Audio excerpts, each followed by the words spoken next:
Ka nisur të marrë takimi i 20 i Komitetit Parlamentar të Stabilizim Asociimit në Tiranë. Krye negociatore Majlinda Dhuka e pranishme në mbledhje deklaroi se marrëdhëniet e Shqipërisë me Bashkimin Evropian janë në fazën më të avancuar, si në pikpamjen politike, diplomatike dhe atë të integrimit. Dhuka tha se Shqipëria së shpejti do të futet në fazën e transformimit ekonomik.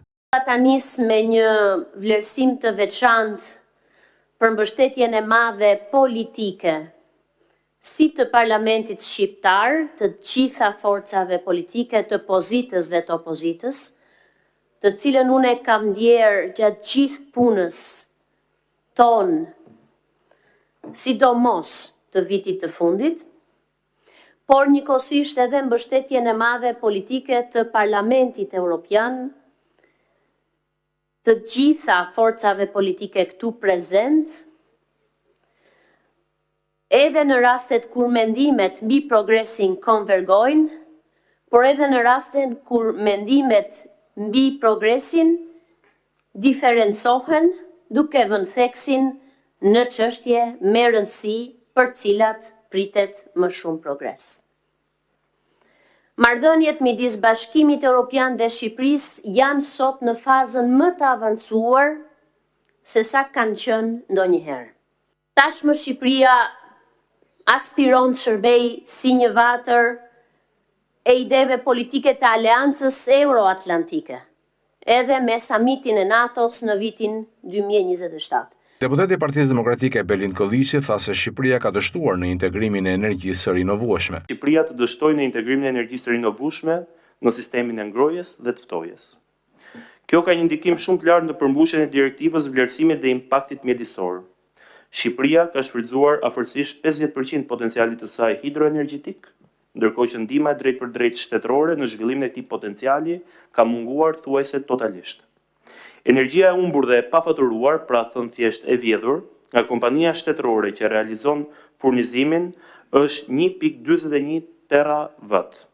Deputetja e Partisë Socialiste Romina Kuko tha se BE-ja është më e fortë kur premtimi i saj mbërrin në çdo cep të kontinentit. Po ashtu, Kuko deklaroi se Shqipëria po parafron çdo ditë ligjet e saj me ato të Bashkimit Evropian. Kanin perëndimor në fakt është pjesa kulmore, ajo që quhet piece de resistance e Europës. Është shpreha përfundimtare e vizionit të saj themelues.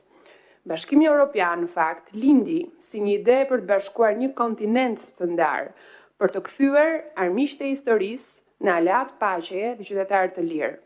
Por para jonin ton, i cili në fakt nuk është në cep, po në zemër të kontinentit, ajo është një ëndër që ngjelet e papërfunduar. Prandaj zgjerimi nuk është bujari, por është përmbushja e vetë Europës.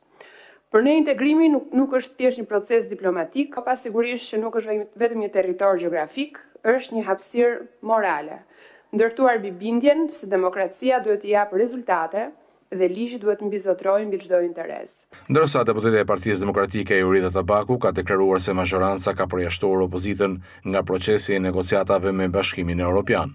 Në letër Shqipëria ka hapur grup kapitujt, po është e vërtet dhe për këtë dhe opozita shqiptare ka luajtur një rol shumë të rëndësishëm, por në realitet ne sot ndodhemi përpara një procesi i cili fatkeqësisht ka një mungesë të theksuar transparence.